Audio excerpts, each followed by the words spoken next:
Hello. I'm back. Hello. Back. I really needed to go for a wee. I'm sorry. I couldn't wait any longer. It was a long wee. That was a long wee. All right. So actually, I'm seeing this question, Megan. I like this question, Megan Martinez. If you were an Olympian, what do you think your sport would be? Wow. What would my sport be? Don't know. What would yours be? Obviously, nothing to do with reality for me, but probably 100-meter runner. 100-meter runner? I just think it's... Actually, no, too much pressure. It's like 10 seconds of your life every 4 years. I'd pick a team sport because I just think going to the Olympics with a team, what sport would I pick? I'm going to say basketball. Right.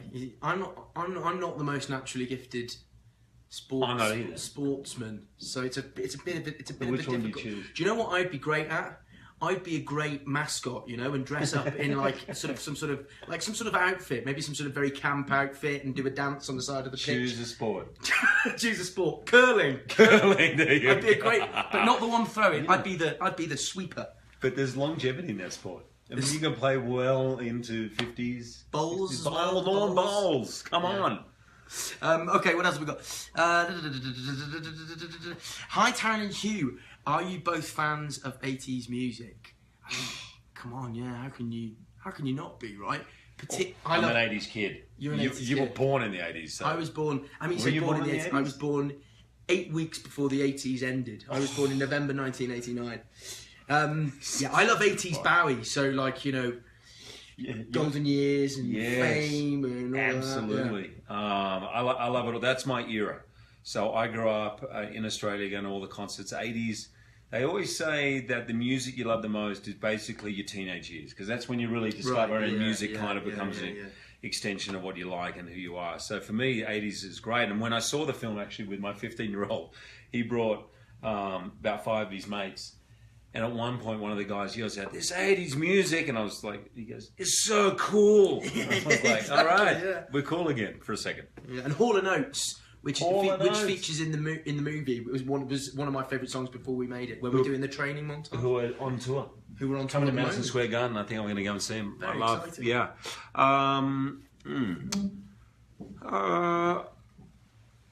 What was the most difficult and most fun scene to shoot?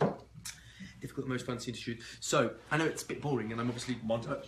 So, yeah, I was just going to say, the Hall & Oates, that montage where Hugh reluctantly starts to train me in his workshop with, the stuff where we're walking on the logs and we're jumping. Yeah. That was great fun to shoot. We just had a really fun time. There was a couple of really hairy things in there, actually. I was really impressed with how you did that. One of jumping on the ropes. There's 2 long ropes that go the length of the garage. I'm a very graceful man, I can deal with things like that. You're a ballet dancer. I like it.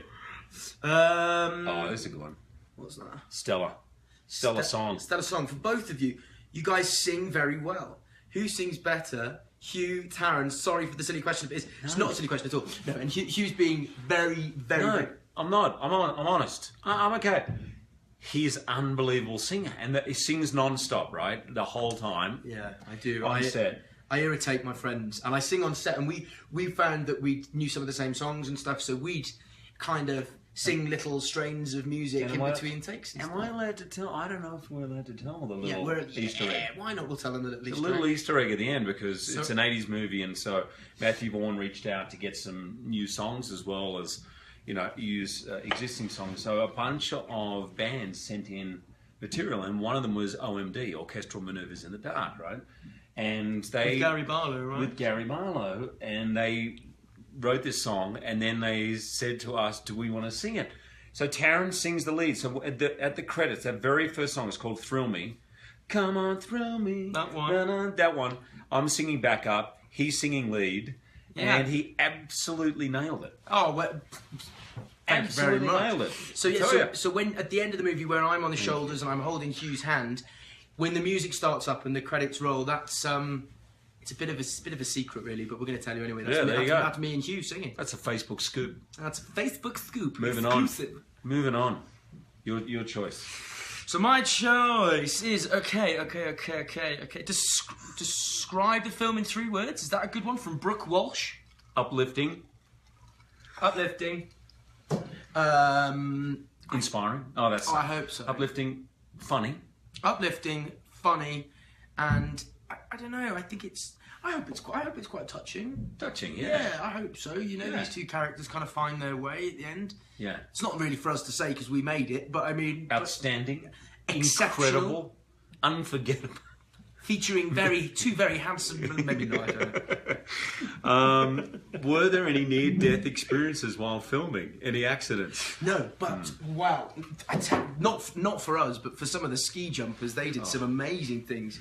The most death-defying I got. I can't claim, guys, to what someone else has asked whether we did any real ski jumping, but the thing about ski jumping is you have to have done it from the age of 5 every day. They do it come rain or shine, and you know they do it even when there's not much snow. So we didn't do any real ski jumping. Daniel Day-Lewis would have done it. Daniel Day-Lewis would have done it. Daniel Day-Lewis would have done it. He would have. And yeah. someone would have given him an Oscar. But what I did do was I went at the very top of the 90 metres.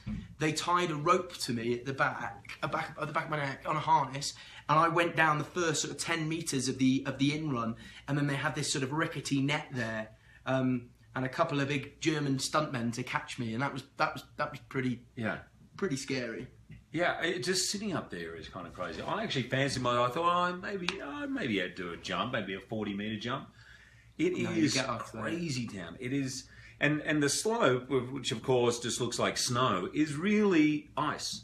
Yeah. So that then when they hit it, they can go smoothly down. So if you make a mistake there, and people die in that sport every year, it's really a crazy sport, and it makes it even more amazing what Eddie did. Absolutely. Next one. What else have we got? Oh. What else have we got? What made you do the movie? What inspires you about the real Eddie the Eagle? Yeah. Well, I mean, thanks, Teresa. Thank you very much, Teresa. What made me do the movie?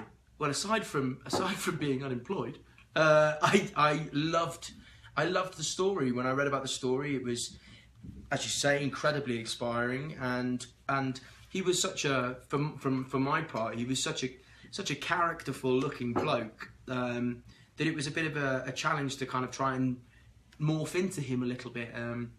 And why was he inspiring? I mean, because he did this thing when everyone told him he couldn't and shouldn't. Now, you guys have seen the film, but I was trying to rack my brains. I was talking with the director, Dexter Fletcher, of who out there right now could play the lead in Kingsman and then the lead in Eddie the Eagle. I don't think there's anyone out there who can do it. He's phenomenal, as you guys know. Oh, thank you very much.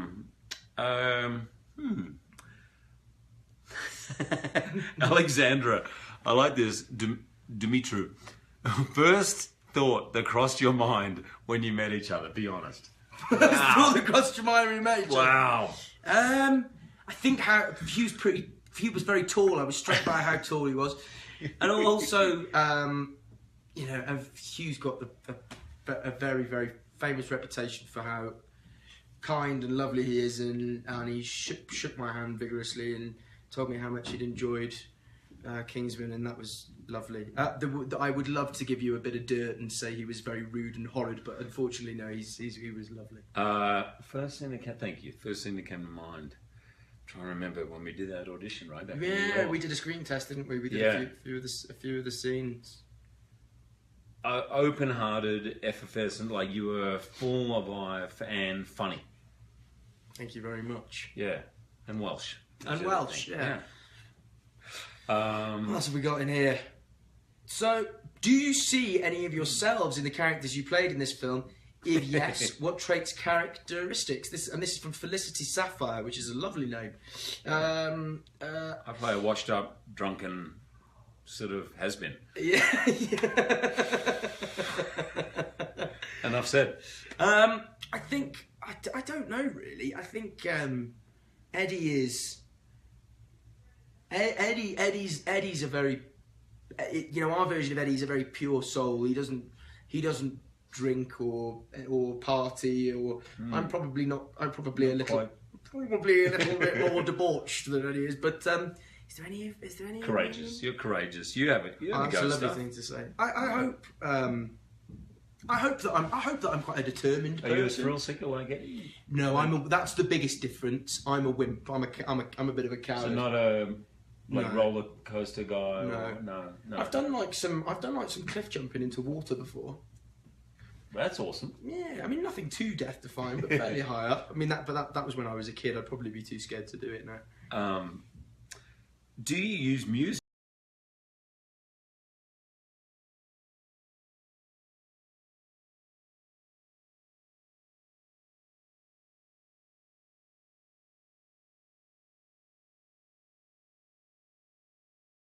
We're okay. Sorry, we're okay. We're good. on low battery. We've got some time left. Dexter Fletcher, our wonderful director, bought me an old Walkman tape deck and an 80s compilation with all sorts of sort of Cyndi Lauper and 80s hits to get into the mood and the feel of the time, which was great. But I mean, possibly not for something like this movie. I think sometimes when you can have to do a scene which is very sad or emotional, I think music can sometimes help. Yeah. To make you feel upset. Or I kind of based my character on a guy called Ginger Baker, who was, if you haven't seen the documentary Beware Mr. Baker, I think it's called, who was a famous drummer from like the 70s and was a complete madman. You got to see that doco. It's amazing. And so I would listen to that and sort of sometimes get into that kind of music. But I like listening to music for characters. It helps me a lot. Yeah. What is your most favourite scene? Well, as I said, I think we both really enjoyed.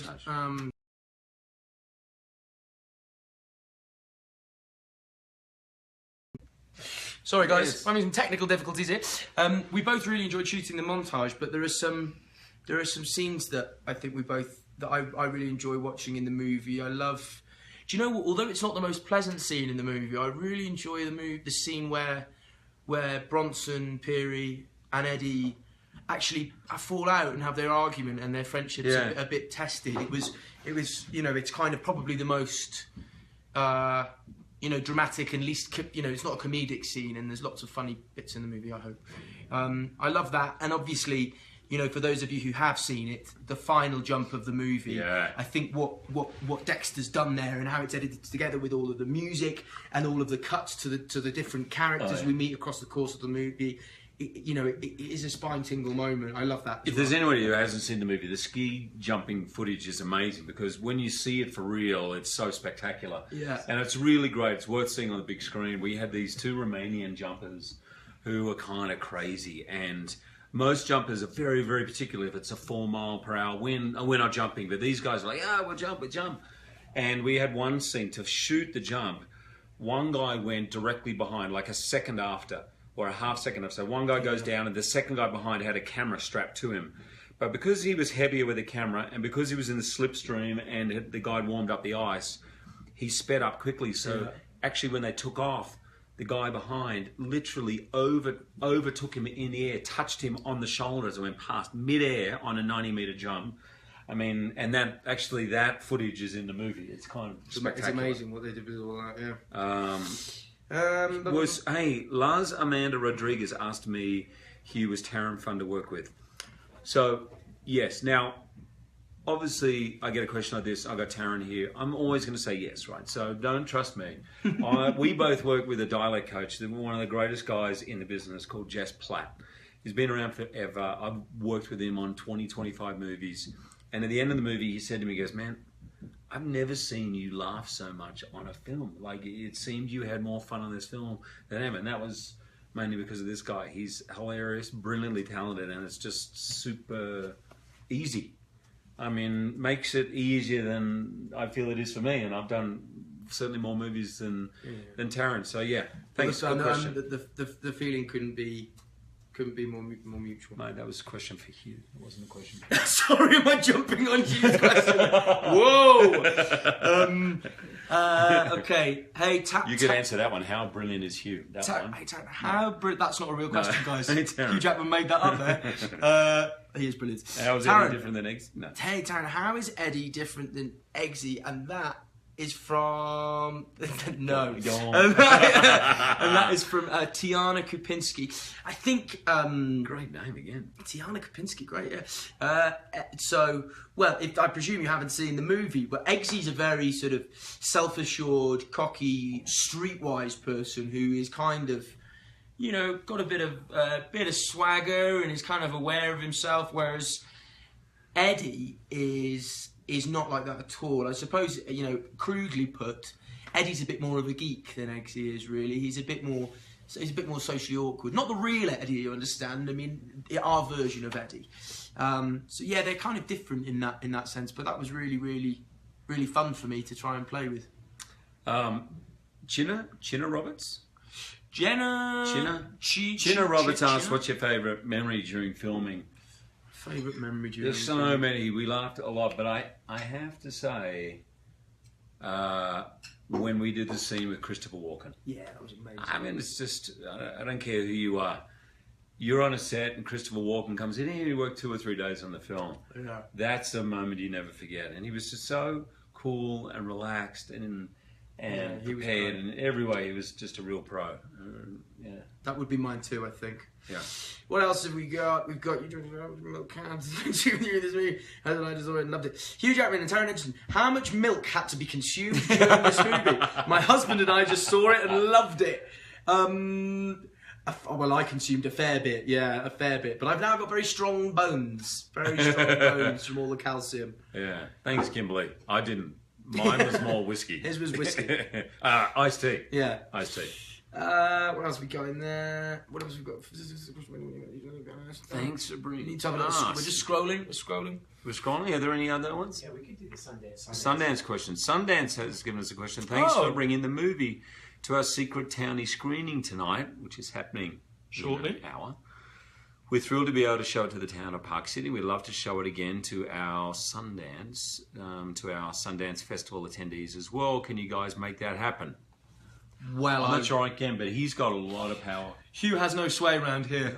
I call the shots. We can make that happen. We can definitely. I think we can make that happen. Yeah, of course we can. there are It would be nods. fantastic if the Sundance attendees would like to see our movie. Then we are incredibly proud of Yeah. it, and we'd love to share it with them. I'm sure that's doable. And it's a That'd be real great. crowd movie. It's definitely one to take with your family, see with your mates. Yeah, absolutely. It's got that feel. So, yeah, we'd love to show it And again and again. Yeah, and I think it's fair to say that, you know, we've had some children watch the movie and who've really connected with it, enjoyed it as well. I think it's a family movie. So I agree. So do take buddies and family and things to see it. All right, guys, we have to get you guys to the townie. We've got to go to the townie screening. We're going to the townie screening. But guys, it was really great to talk to you. And thank you for your brilliant questions. And thank you for lots of people have said how much they enjoyed the movie. That's brilliant. Yeah. Please do tweet and tell everyone about it on your various social media platforms, because we are so proud and excited of it, and we really want everyone to see it. So Couldn't have said it better. But thanks for going. It was great for you guys to see the movie. Tell everyone. thanks, guys. We'll see you soon. Bye, guys. Bye.